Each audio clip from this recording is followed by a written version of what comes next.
Hi. There was an experiment done in the state of New York a couple of years ago in a restaurant. The behavioral scientists that were running the experiment, they wanted to see if they could increase the tips that the staff were receiving. And what they did was this, that they used the after-dinner mints to try and up the tips that they were getting. And in week one, they asked the waiters and waitresses to put whatever amount of people were at the table, put that number of sweets onto the tray with the bill. And they saw a slight increase because it was personalised. If you remember from earlier on, we talked about personalising a message to somebody with a post-it note. That was the whole idea, the same idea as the post-it note here, that they personalised the amount of sweets to the amount of people that were there. In week three, what they did is they asked the people, the wait staff, to not just put the sweets onto the tray, but to actually go around the table and give each sweet each person. And then the tips went up again.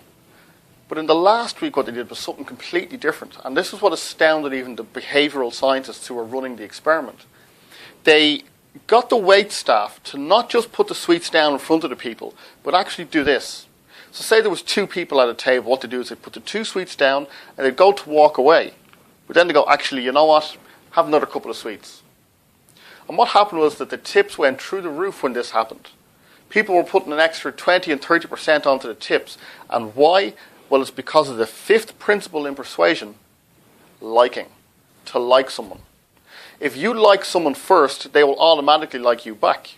And that's to do with building rapport. But if you like someone, it almost guarantees that they will like you back and they will want to do business with you.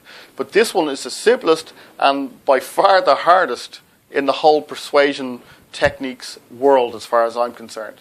And the reason it's the hardest is because it cannot be faked. You cannot fake liking someone.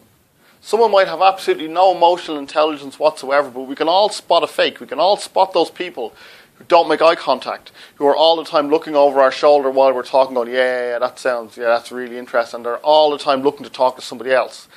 In order to like someone, you need to understand how to be charismatic. Now, I have a whole section on charisma, which I won't be going into here, but there is a whole section on charisma and how to learn charisma and how to make people like you by you liking them first. It's one of the most genuine, best things you can do for persuasion is to like people. So, if you want to find out more about what I do and how I do it, then please head over to my blog at usebecaus.blogspot.ie or follow me on Twitter. Find me on Twitter at the Red Inst, as in the Redmond Institute, the Red Inst, that's where you'll find me. Or leave a comment below here on the video. Let me know what you want to know about as far as persuasion techniques and where you would like to see more development or what you'd like to see me talking about in this series of videos.